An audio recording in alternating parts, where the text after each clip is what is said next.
మీరు మీరు నమ్మిన సిద్ధాంతానికి ధైర్యంగా నిలబడగలిగిన వాళ్ళు కండి. మీరు ఎప్పుడైనా జీవితంలో ఒక గిల్ట్ మీ వల్ల జరిగితే, ఒక పొరపాటు జరిగితే మృత్పిండాలు కాకండి, బంతులు కండి. అబ్దుల్ కలాం గారి కెరీర్ ఎక్కడండి ప్రారంభం? మీ అందరూ వింగ్స్ ఆఫ్ ఫైర్ చదివి ఉంటారు. ఆయన కోరుకున్న ఉద్యోగం ఒకటి, ఆయనకు వచ్చిన ఉద్యోగం ఒకటి. అట్టర్ ఫ్రస్ట్రేషన్తో ఆయన ఋషికేశ్లో ఒక స్వామీజీ ఆశ్రమానికి వెళ్ళి కూర్చున్నారు. టోటల్ డిజెక్షన్, ముఖంలో నీరసం స్పష్టంగా కనిపిస్తోంది. నేను ఒకందుకని చదివాను, నాకు ఈ ఏరోనాటికల్ ఫీల్డ్లో ఉద్యోగం వచ్చింది. ఆయనకి ససేమిరా ఇష్టం లేదు. ఆయన నీరసంగా కూర్చుంటే అలా వెళ్ళిపోతున్నారు స్వామీజీ. ఆయన రాసుకున్నారు, మీ అందరు చదివి ఉంటారు వింగ్స్ ఆఫ్ ఫైర్. ఆయన ఈ పిల్లాడిని పిలిచారు, అబ్దుల్ కలాం గారిని. ఏం అలా కూర్చున్నావు నువ్వు అంటే, ఆయన అన్నారు, నేను ఫలానా ఉద్యోగం కోసం వెళ్ళాను ఇంటర్వ్యూకి, అది పొందడం నాకు ఇష్టం, కానీ నేను సెలెక్ట్ అవ్వలేదు. ఈ ఉద్యోగం చేయడం నాకు ఇష్టం లేదు, ఏదో ఇంటర్వ్యూకి వెళ్ళాను, దీనికి సెలెక్ట్ అయ్యాను. ఇప్పుడు నాకు ఈ ఉద్యోగం చెయ్యాలని లేదు, నాకు ఇష్టం లేదన్నారు. అంటే ఆ రోజున ఆ స్వామీజీ ఓ చిరునవ్వు నవ్వి అన్నారు, నువ్వు కోరుకున్నదే నీ జీవితంలో దొరకాలని ఎందుకు అనుకుంటున్నావు? ఈశ్వరుడు నిన్ను ఏం చెయ్యాలనుకుంటున్నాడో అని ఆలోచించి ఈశ్వర నిర్ణయంగా దానికి ఎందుకు వెళ్ళలేకపోతున్నావు? ఏమో ఈశ్వరుడు నీకు నీ ద్వారా ఈ జాతికి ఏం చేయించాలనుకుంటున్నాడో అన్నారు. ఆ మాట ఆయన మీద పని చేసింది, యాక్సెప్ట్ చేశారు కాబట్టి. అంతే. ఈ దేశానికి ఉపగ్రహాలు తయారు చేసుకోవడానికి కావలసినటువంటి సత్తానిచ్చిన మహాపురుషుడయ్యారు. ఆ కారణంగా రాష్ట్రపతి పదవికి రెండో మాట తృణప్రాయంగా వదిలి విద్యార్థులతో మాట్లాడడమే నాకు ఇష్టమని కాలేజీకి యూనివర్సిటీకి వెళ్ళి పిల్లలందరితో ఎంతో సంతోషంగా, ఏమి అబ్దుల్ కలాం గారండి, అది క్యారెక్టర్ అంటే. అందుకు నేను మురిసిపోయేది. మహానుభావుడు రాసుకున్నారు ప్రిఫేస్లో, అమ్మా ఇవాళ ఈ అబ్దుల్ కలాం భారత రాష్ట్రపతి, ఇవాళ ఈ అబ్దుల్ కలాం భారతదేశానికి డిఫెన్స్లో కావలసినటువంటి అనేక ఉపగ్రహాల యొక్క నిర్మాత. ఇవాళ ఈ అబ్దుల్ కలాం భారతదేశం అంతటి చేత గౌరవింపబడిన వ్యక్తి. కానీ అమ్మ, అబ్దుల్ కలాం అని పిలువబడేటటువంటి ఈ శరీరంలోకి ఇంత మేధాశక్తి ఎక్కడి నుంచి వచ్చిందో తెలుసా? రామేశ్వరంలో ఒక పెంకుటింట్లో నేను గుడ్డి దీపం కింద చదువుకుంటూ రాత్రి 8 గంటలకి ఆకలేస్తే పళ్ళెం పట్టుకుని పరిగెత్తుకుంటూ నీ దగ్గరికి వచ్చి నీ కాళ్ళ దగ్గర కూర్చుని, అమ్మా అమ్మా నాకు ఆకలేస్తోందమ్మా అంటే, నువ్వు పొయ్యి దగ్గర నిలబడి ఇలా అటు ఇటు తిప్పినటువంటి నూనె వెయ్యని 2 రొట్లు నా పళ్ళెంలో వేసి అత్యంత ప్రేమతో కూర వేసి నా తల మీద చేతితో నిమిరి, నాన్న నువ్వు ఎంతో వృద్ధిలోకి రావాలి, బాగా చదువుకో అంటూ నువ్వు పెట్టిన రొట్టెలు ఈ అబ్దుల్ కలాంలో ఇంత మేధాశక్తిగా మారాయమ్మా. నేను ఎదురు చూస్తున్నది ఏదో తెలుసా? ఏదో ఒకనాడు అబ్దుల్ కలాం అని గౌరవింపబడినటువంటి ఈ శరీరం పడిపోతుంది. ఒకనాడు నీకు నమస్కరించాను, అమ్మా ఇవాళ ఈ గౌరవాలు అందుకున్న నాకు నీకు నమస్కరిద్దామంటే నీ శరీరం నాకు అందుబాటులో లేదు. అమ్మా ఈ శరీరం అంటూ పడిపోగానే నేను చేసే మొదటి పని, నువ్వు ఏ శరీరంతో ఏ లోకానికి వెళ్ళగలిగావో ఆ లోకానికి ఆ శరీరంతో వచ్చి ఈ పృథ్వీ మీద ఇంత గౌరవానికి కారణమైన ఆశీర్వచనం చేసిన నీ పాదాలకి నా తల తాటించి నమస్కరిస్తానమ్మా అని రాసుకున్నారు. అది కొడుకంటే. ఇలాంటి కొడుకుతనం లేనివాడు ఎంత గొప్పవాడైతే ఎవడకు కావాలండి? కట్టుకున్న సతిని నట్టేటిలో ముంచి కన్నవారి నోట గడ్డ కొట్టి సభలకెక్కువాడు చచ్చు పెద్దమ్మరా లలిత సుగుణజాల తెనుగుబాల. తన వాళ్ళకి తన తల్లిదండ్రులని చెప్పుకోలేనివాడు తన గురువు గారిని చూసి, ఈయన నాకు పాఠం చెప్పిన మాస్టారు అని బూట్లు రెండింటిని వేళ్లతో తొక్కి అవతల బారేసి గబగబా వచ్చి గురువుగారి 2 పాదాలు చేతులతో పట్టుకుని తల తాటించి నమస్కరించగలిగినటువంటి శీల వైభవం లేనివాడు ఎంత గొప్పవాడైతే ఎవడెక్ కావాలి? కనకపు సింహాసనమున సునకము కూర్చుండు పెట్ట ఏమిటి సుఖం దానివల్ల? మీరు ఎదగడం కాదు, మిమ్మల్ని సెట్టింగ్ ఎగ్జాంపుల్గా మీ వెనక వాళ్ళు తీసుకోవాలి. అది మీ ప్రవర్తన చేత సాధ్యమవుతుందేమో, కేవలం నాలా ఉపన్యాసాలు చెప్పడం వల్ల సాధ్యం కాదు. అయితే మీతో నేను ఒకటి మనవి చేస్తున్నాను, నేను ఆచరించినది ఎన్నడూ నేను మీకు చెప్పలేదు. నా జీవితంలో నేను ఏది ఆచరించానో అది మీతో నేను మాట్లాడాను. కానీ ఇవాళ నేను ఆచరించకుండా, ఇవాళ మాట్లాడమన్నారు కదా అని నేను ఏది పాటించలేదో అందులో ఒక్క అక్షరం మీతో నేను మాట్లాడలేదు.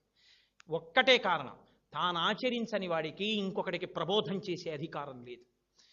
కాబట్టి నేను మీ అందరి యొక్క అభివృద్ధిని కోరి ఒక పెద్దవాడిగా మీకొక మేనమామగా మీరు అంగీకరించగలిగితే మీ చేత నమస్కారమునకు యోగ్యుడైనటువంటి ఒక అనుభవం కలిగిన వ్యక్తిగా నేను మీ అభ్యున్నతిని కోరి ఇవ్వాల నా శ్వాసని వాక్కుగా మార్చి స్వార్థం లేదు.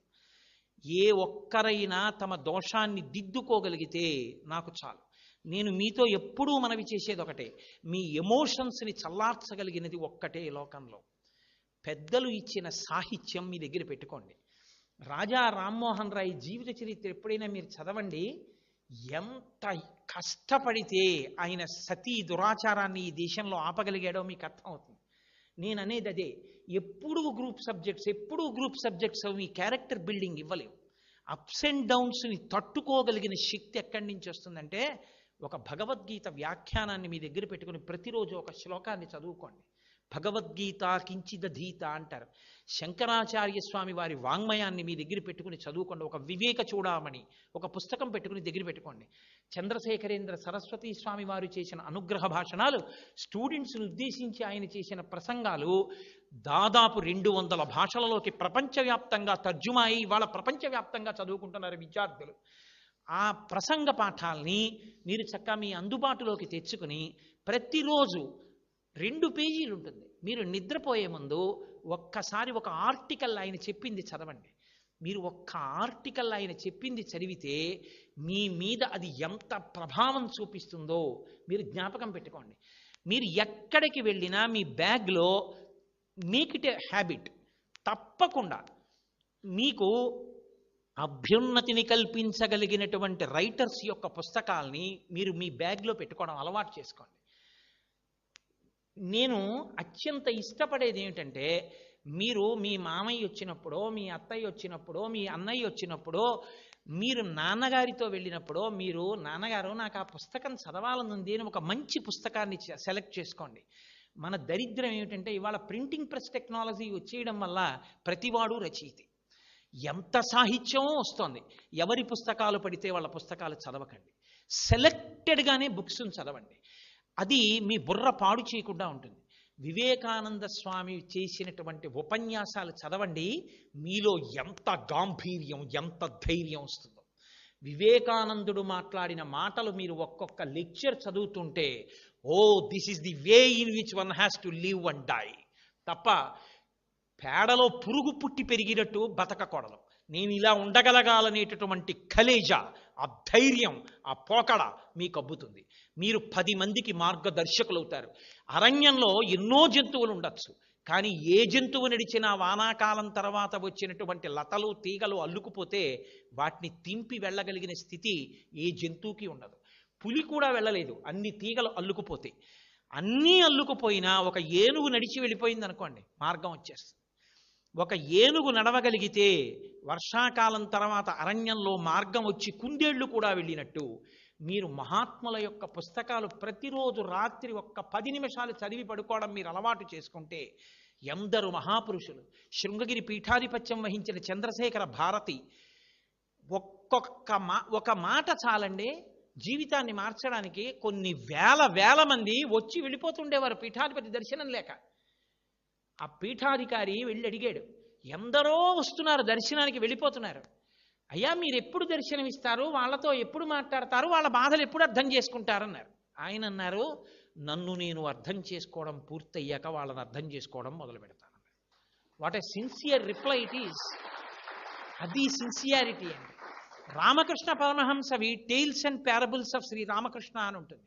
మీరు ఆ పుస్తకం చాలా తక్కువ రేట్లో దొరుకుతుంది. అదేం పెద్ద పుస్తకం కాదు, షార్ట్ స్టోరీస్తో ఉంటుంది.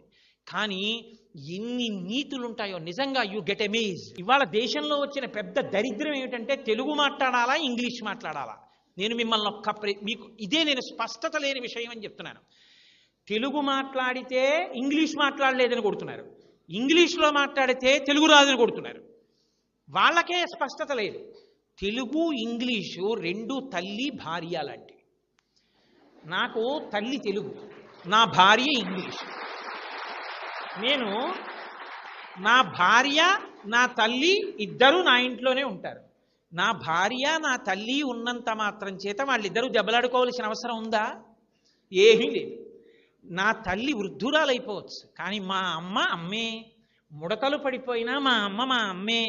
మా అమ్మ కళ్ళజోడు ఇలా కిందకి జారిపోతే ఎదురుగుండా అది కనపడక ఇలా ఇలా అనుకుని ఇలా పైకి పెట్టుకున్నా నా తల్లే. మా అమ్మ పళ్ళన్నీ ఊడిపోయి రొట్టె ముక్క తింటుంటే ముక్కలు కింద పడిపో